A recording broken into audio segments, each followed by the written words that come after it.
नमस्कार, मैं हूं संजय शर्मा। आप देख रहे हैं 4 PM यूपी। मेरे एक मित्र ने मुझसे कहा कि आजकल मैं वीडियो थोड़े कम क्यों बोल पा रहा हूं, मुझे ज़्यादा वीडियो बोलना चाहिए, तो ये आजकल मैं इसमें ज़्यादा लगा हूं।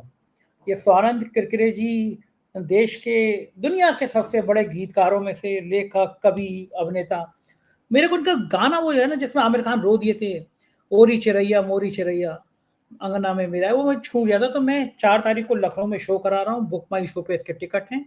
सबसे अनुरोध करूंगा कि आपको उचित लगे तो टिकट खरीदिएगा। अभय दुबे जी के संग मैंने बातचीत की है और अभय दुबे जी ने आज अमेरिका और ईरान के युद्ध पर कई ऐसी चीजें बोली हैं जो सबको समझना जरूरी था। भारत सरकार का बहुत बहुत धन्यवाद करूंगा मैं, खास तौर से प्रधानमंत्री जी का हृदय से आभार व्यक्त करूंगा कि उन्होंने आज 4 PM को सबसे ऊंचाई पर लाके खड़ा कर दिया है।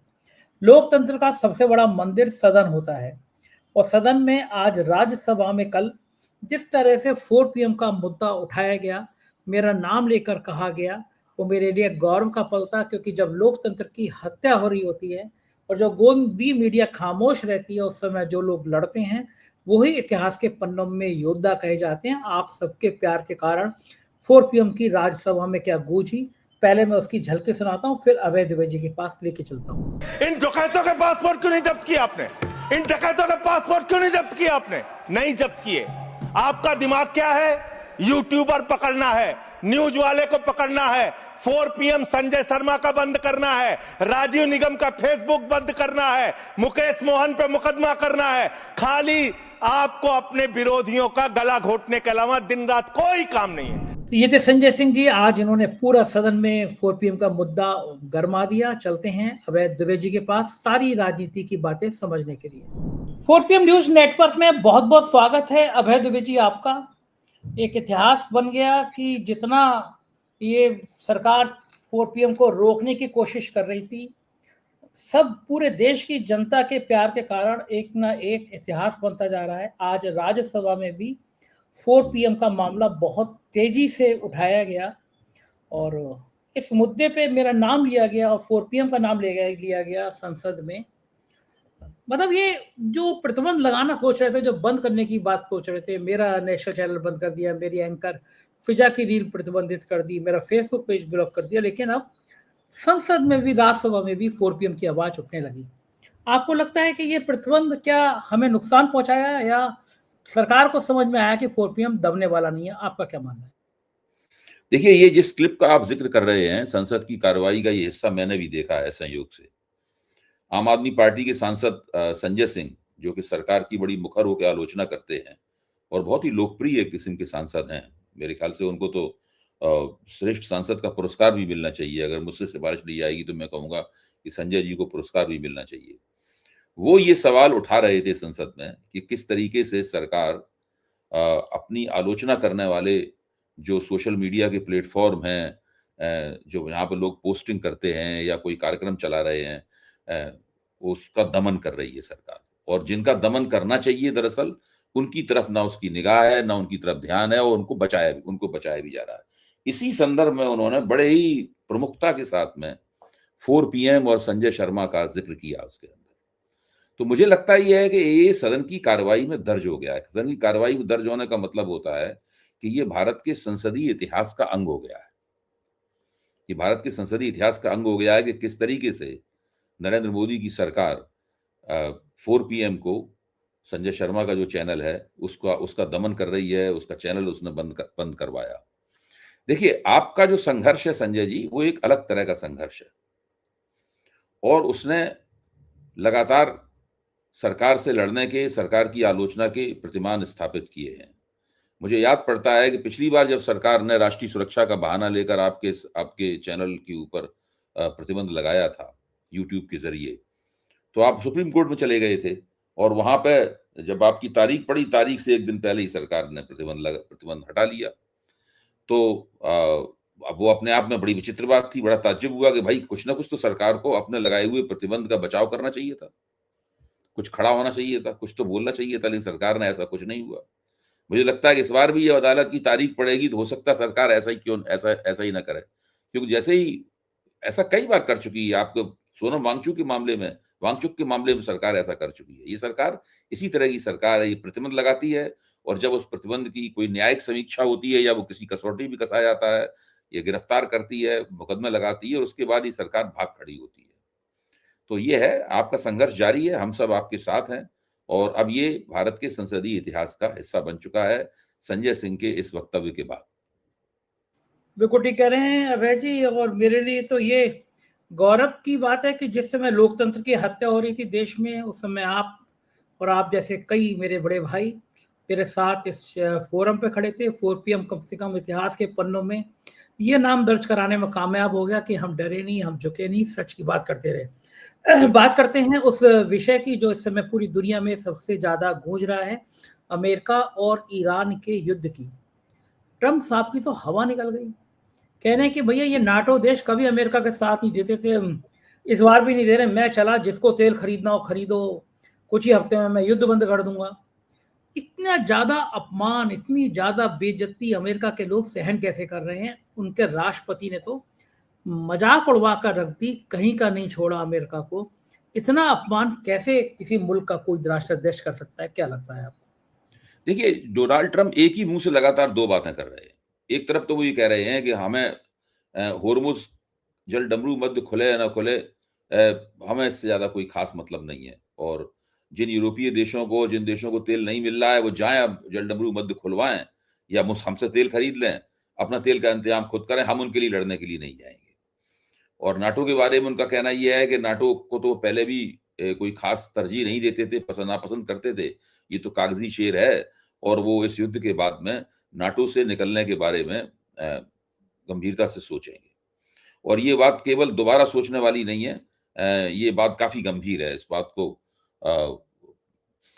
उनकी तरफ से काफी मजबूती से कहा गया। मैं तो मानता हूं कि नाटो को उन्होंने ईरान युद्ध के पहले ही नाटो से तकरीबन अमेरिका ने अपना हाथ खींच लिया था, और वो मान रहे थे कि नाटो किसी काम का नहीं रह गया है, और अब उनको कहने का और बहाना मिल गया। और इस बात को यूरोपीय देश जानते हैं, क्योंकि यूरोपीय देश इस बात को जानते हैं, इसलिए भी उन्होंने, अगर ये नाटो के साथ ऐसी बदसलूकी न करते डोनाल्ड ट्रंप, तो शायद यूरोपीय देश भी इस तरीके से नहीं करते, वो भी कुछ लिहाज करते। वही अमेरिका हमारा पुराना मित्र रहा है और कई मामलों में हमारे साथ रहा है, हम लोगों ने सारी दुनिया में कार्रवाइयां की हैं, लेकिन इन्होंने ऐसा नहीं किया। तो एक मुंह से तो ये इस तरह की बातें बोलते हैं, लेकिन दूसरे मुंह से, जैसे एक बार उन्होंने कहा कि होर्मुज जलडमरू मध्य बंद रहा या खुला रहा, इससे मुझ पर कोई फर्क नहीं पड़ता, मैं तो 3-4 हफ्ते में युद्ध से निकल जाऊंगा। एक बार तो उन्होंने ये बात कही, लेकिन दूसरी तरफ ये बात भी कही कि ईरान अपनी तरफ से बोले कि ईरान जो है युद्ध विराम, सीज फायर की अपील कर रहा है, लेकिन सीज फायर हम तभी करेंगे जब होर्मुज जलडमरू मध्य खोल देगा। दूसरी तरफ ये भी कह रहे हैं। तो एक मुंह से दो तरह की बातें लगातार बोल रहे, एक ही दिन में बोलते हैं, दूसरे दिन का भी इंतजार नहीं करते। सुबह कुछ बोले, दोपहर में कुछ बोले, शाम को कुछ बोले, इस तरह से इनका चल रहा है। लेकिन अगर आप इन सारी बातों का आकलन करें और उनको पलड़े पे रख के तौलें कि युद्ध से बाहर निकल जाने वाली बातें कितनी हैं, उनका वजन कितना है, और युद्ध को आगे बढ़ाने के बारे में धमकी वाली बातें कितनी है, उनका वजन कितना है, तो आप पाएंगे कि धीरे धीरे बोरिया बिस्तर हम बांध लेंगे, हम जा रहे हैं, जिसको जो करना हो करो, हमें किसी से मतलब नहीं। ये प्रवृत्ति बढ़ती जा रही है, ये प्रवृत्ति बढ़ती जा रही है कि बोरिया बिस्तर बांध लेंगे। अब देखिए, अभी जब हम लोग इस कार्यक्रम की रिकॉर्डिंग कर रहे हैं, तो भारतीय समय के अनुसार जो समय हो रहा है, उसके आधे घंटे बाद ईरान ने एक धमकी दी है। अगर ईरान उस धमकी को अमल करता है तो कोहराम मच जाएगा। ईरान ने कल एक धमकी दी थी, रिवोल्यूशनरी गार्ड्स ने चेतावनी दी थी कि पूरे मध्य पूर्व में जितनी भी आईटी कंपनियां हैं अमेरिका की, चाहे वो एप्पल हो, चाहे वो एचपी हो, चाहे वो गूगल हो, चाहे उसकी एआई कंपनियां हो, बहुत सी कंपनियां हैं, 18 बड़ी कंपनियों के बारे में उन्होंने कहा। उसमें टेस्ला भी शामिल है, बहुत बड़ी बड़ी कंपनियां, उसमें लॉकहीड भी शामिल है। तो इन कंपनियों के जितने भी ऑफिसेज हैं, जितने भी डेटा सेंटर हैं, जो भी उनके शोरूम हैं, पूरे मध्य पूर्व में ईरान उनको उड़ा देगा। ईरानी समय के मुताबिक 8 बजे और भारतीय समय के अनुसार 10:30 बजे। अच्छा, ये उसने, ईरान ने धमकी दी। उसने कहा कि जो वहां रहते हैं लोग चले जाएं, छोड़ के 1 किलोमीटर दूर चले जाएं वहां जगह से, वरना हम आपको उड़ा देंगे। और इसलिए उड़ा देंगे क्योंकि ये लोग अपनी टेक्नोलॉजिकल जासूसी के जरिए और दूसरे तरीके के जरिए अमेरिका के युद्ध प्रयासों की मदद कर रहे हैं, और ये युद्ध में अप्रत्यक्ष रूप से नहीं बल्कि प्रत्यक्ष रूप से युद्ध में शामिल है। मतलब ये दुश्मनों के साथ हैं और हमारे हमारे हमारे नागरिकों की हत्या करने में इनकी भी भूमिका है, हम इनको उड़ा देंगे, ये ईरान ने कहा था। इसके बाद से अमेरिका के पूंजीपतियों की और ट्रंप के हाथ पैर फूल गए, और वो काफी इस बात से सिटपिटा भी गए, क्योंकि अगर ये हुआ तो बहुत बड़ा नुकसान होगा, बहुत ही बड़ा नुकसान होगा। दूसरे ये सब लोग ये भी जानते हैं कि यहाँ जो होर्मुज जलडमरू मध्य है, वहां जो समुद्र है और उसी एक समुद्र का एक बड़ा हिस्सा, उसके नीचे से इंटरनेट के पाइप भी गए हैं समुद्र के अंदर से। 97% इंटरनेट का डेटा जो है वो समुद्र के अंदर से होकर आपके पास पहुंचता है। अगर वहां पर भयंकर मारकाट हुई समुद्र के ऊपर, होर्मुज के लिए भयंकर युद्ध हुआ, जिसमें स्पीड बोटें चली, इनमें शिप्स चले, जिनके अंदर टारपीडो चले और ये चले वो चले, सुरंगें फूटी, तो हो सकता है कि इंटरनेट के उस डेटा को नुकसान हो। इंटरनेट के जो पाइप बिछाए गए हैं, जाल इंटरनेट का समुद्र के अंदर बिछा हुआ है, उसको नुकसान हो। और अगर ऐसा नुकसान हुआ तो सारी दुनिया में डेटा प्रोसेसिंग बहुत स्लो हो जाएगी और सारी दुनिया की जो उत्पादकता है उस उत्पादकता के ऊपर विपरीत असर पड़ेगा। तो बहुत सी ऐसी बातें हैं, और अभी तक ट्रंप और उनके जनरल ये भी तय नहीं कर पाए हैं कि उन्होंने जो कमांडे वहां बुला रखे हैं, जो एलीट एयरबोर्न डिवीजन है वगैरह वगैरह, जो भी उन्होंने अपना फौजी प्रपंच वहां कर रखा है, इसका इस्तेमाल कैसे करें?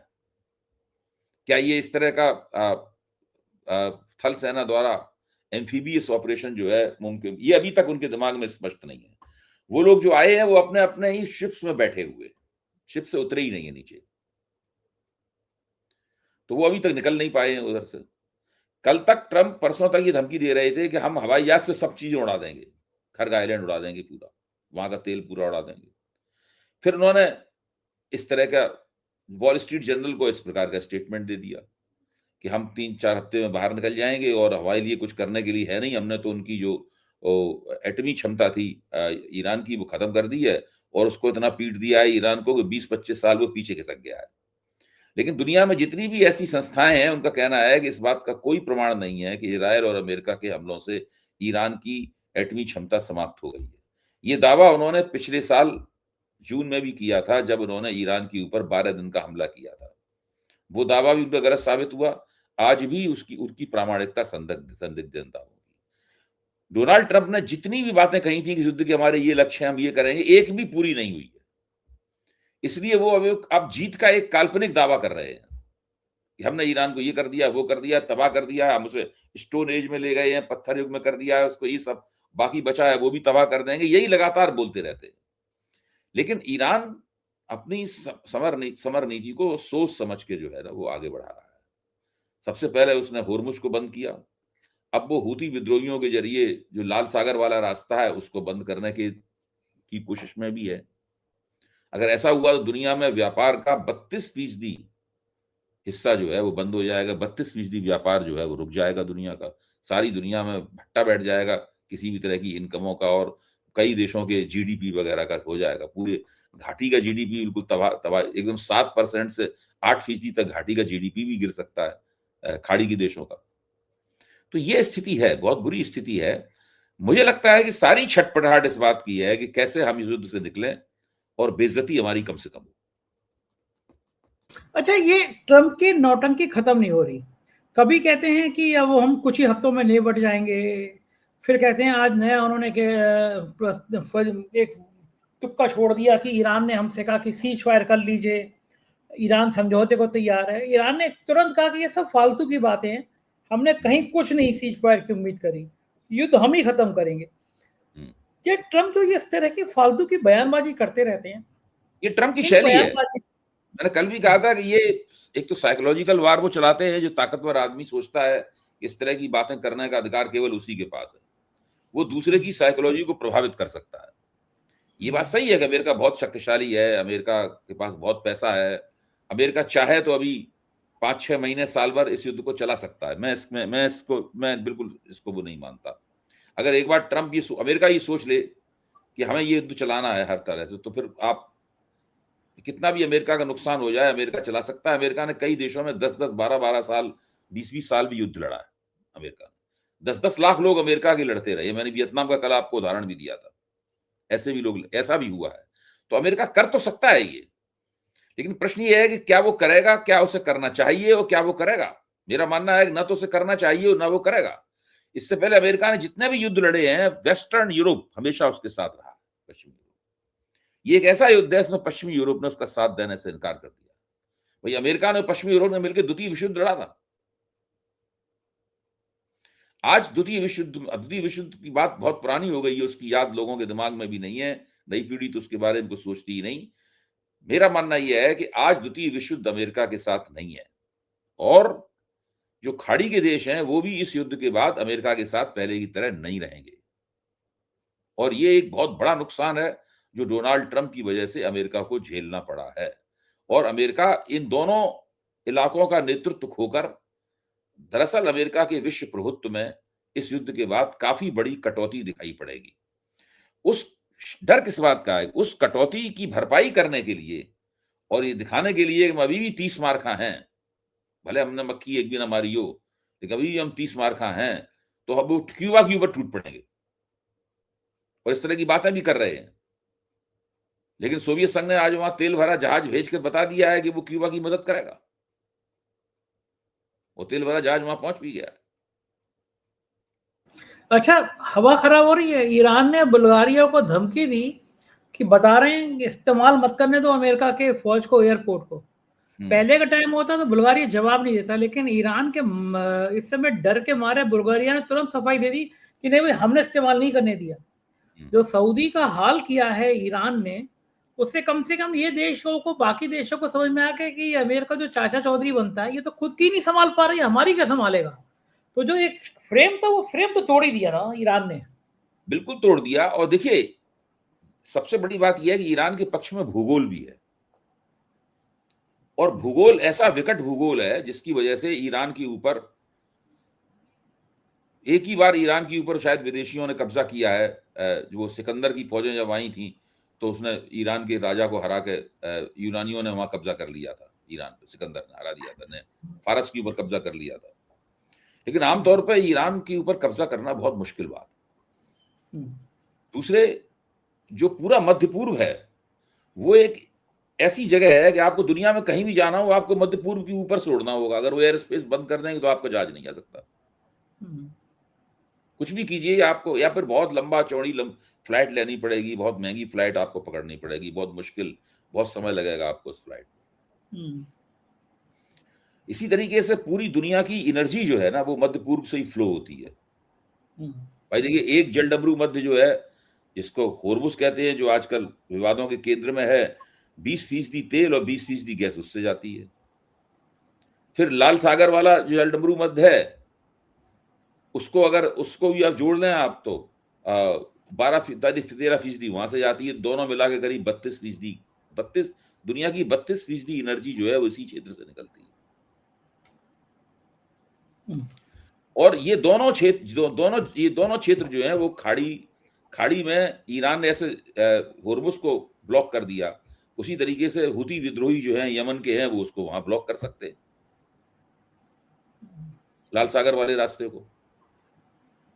तो ये एक इस तरह का इलाका है जिस इलाके के लिए आप लड़ने के लिए जिस प्रकार की रणनीति होनी चाहिए थी, जिस प्रकार का संघर्ष जो है वो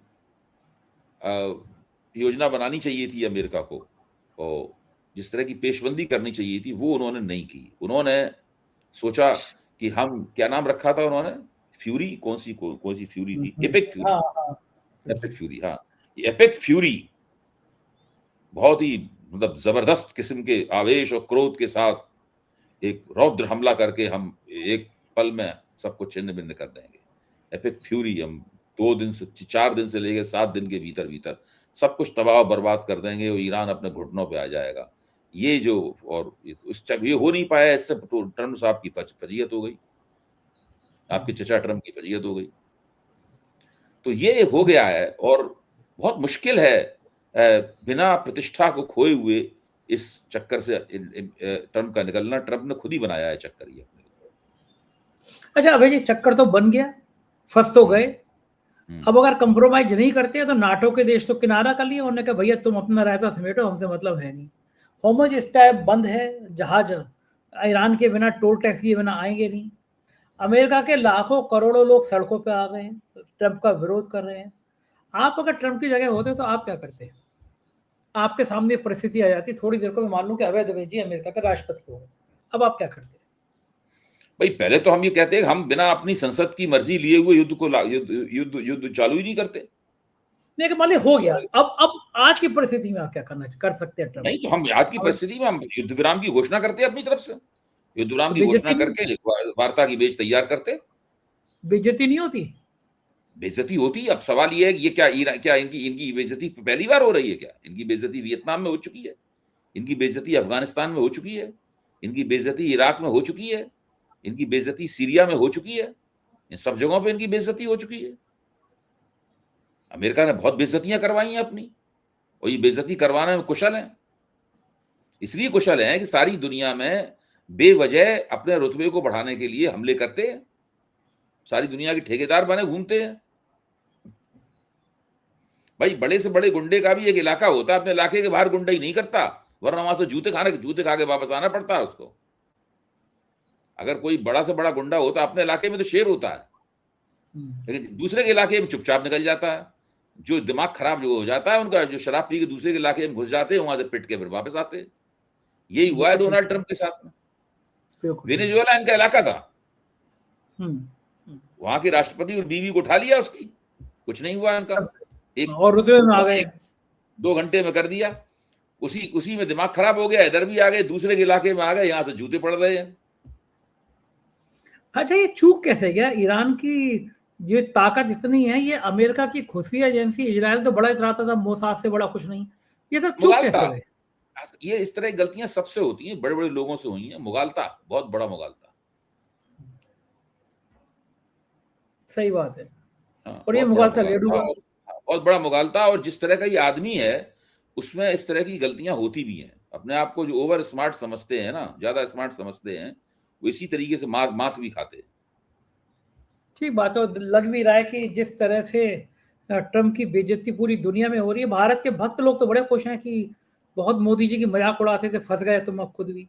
यहाँ के भक्तों की बड़ी समस्या है, वो अब बेचारे ट्रंप की फंसे हुए हैं। मोदी जी सबसे ज्यादा फंसे हुए हैं इस चक्कर में। मोदी जी से तो कभी ना कभी इतिहास पूछेगा कि आप इजराइल क्यों गए थे, कभी ना कभी तो जवाब देना पड़ेगा। बिल्कुल ठीक बात है। बहुत बहुत शुक्रिया अभय जी, आपने मुझसे बातचीत की, थैंक यू सर। तो ये थे अभय द्विवेदी जी, और मैं फिर आप सबका बहुत बहुत शुक्रिया अदा करना चाहूंगा, खासतौर से आम आदमी पार्टी के सांसद संजय सिंह जी का शुक्रिया अदा करना चाहूंगा। बहुत बड़ी बात होती है कि देश के सबसे बड़े मंदिर में, लोकतंत्र के सबसे बड़े मंदिर में, राज्यसभा में 4 PM का मुद्दा उठे। एक बार फिर सुनिए कि संजय सिंह जी ने क्या कहा। इन डकैतों के पासपोर्ट क्यों नहीं जब्त किए आपने? इन डकैतों के पासपोर्ट क्यों नहीं जब्त किए आपने? नहीं जब्त किए। आपका दिमाग क्या है?